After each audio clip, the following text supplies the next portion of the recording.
Hello.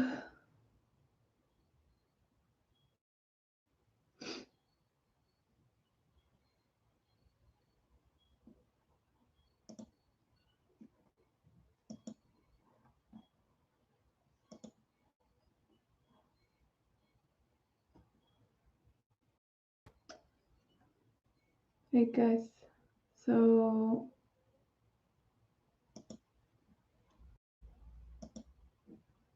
I am having trouble concentrating and going on the live helps. So we'll try to stay for an hour and study.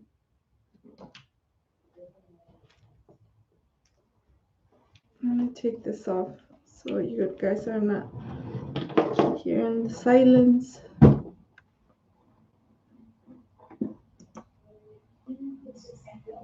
We saw through our math that the case control odds ratio approximated.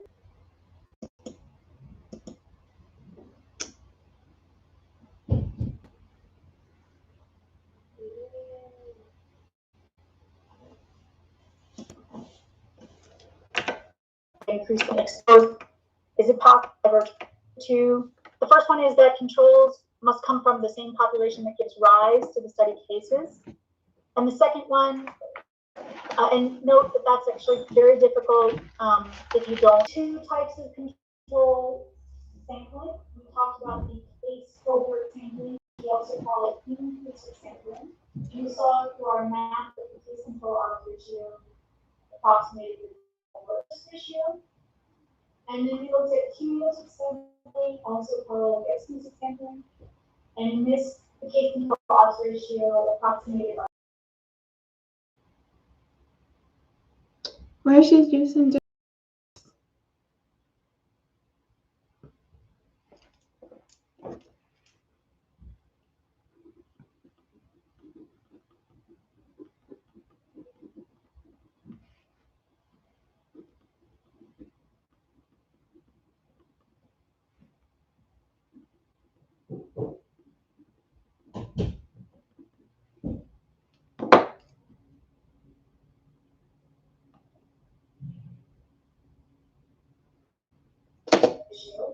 But notice that if our disease is rare in that cohort, it will also approximate. Because on the rare disease assumption, cohort odds ratio will Okay, thank you. risk ratio. So by transitivity, the case control odds ratio also I just wondering, can I like put the plug? Can I like put the Plug in your thing over there. Ask your dad to help you. no like? Can I just remove the candle? The candle. There's like Yeah, you have to ask your dad. there's a candle Mm-hmm. and then like Let me get out. Yeah, I know. I know how it is. Can you close my door, please?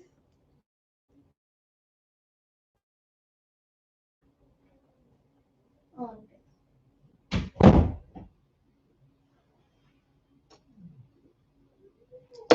Now there's a third, very widely used type of sampling, and that's called incidence density sampling. And that's where we select controls with attention to the person time distribution and underlying cohort. This is also called risk set sampling, but in reality these are slightly different. This means that we're sampling from those at risk each time a case occurs, and I'll show you a diagram of that in just a minute. And if we do this properly, our case control odds ratio will approximate a third measure, which is incidence rate ratio. So notice that we've now hit all of the main measures of the cohort. Right?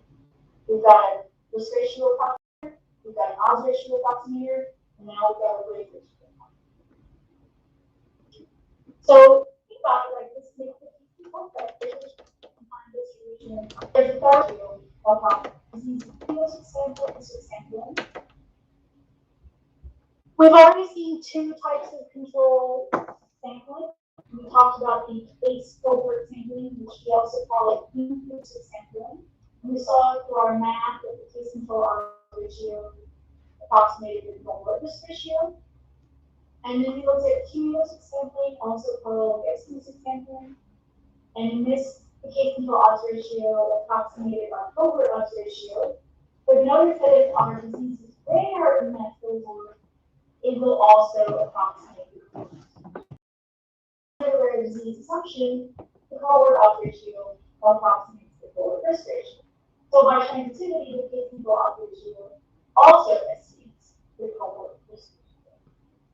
Now there's a third very widely used type of sampling, and that's called incidence density sampling. And that's where we select controls with attention to the person-time distribution and underlying cohort.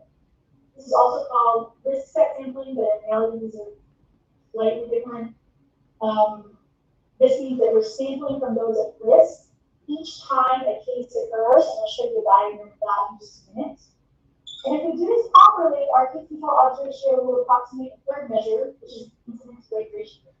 So notice that we've now hit all of the main measures of the cohort. We've got a risk ratio approximator, we've got an odds ratio approximator, and now we've got a rate ratio approximator.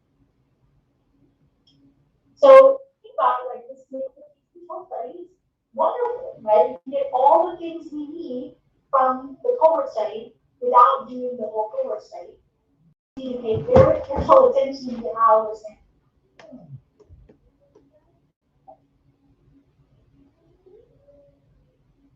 sampling. So this is the risk set sampling. It's also called density sampling.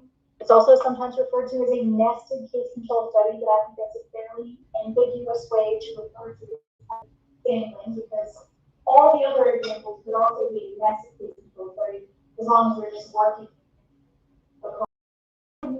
Use that, but just be aware that sometimes density sampling is actually equivalent to matching on the duration of follow-up. Right, so here's our cohort again, over time. With density sampling, every time a case occurs, we're going to sample the underlying source population that time. So we say if we're doing a 3-to-1, when this case occurs, we sample 3 controls, and these control series reflect the exposure distribution in the non-disease at the time that this case occurred. Another case occurs, sample 3 more controls. Those controls reflect the exposure distribution in the underlying cohort at the time that this case occurred. And so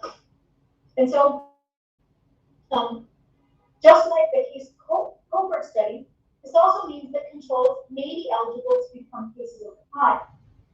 If we happen, we can potentially sample this guy in this poll, this random poll, right? So he can be a control here and then a case here, and that's okay.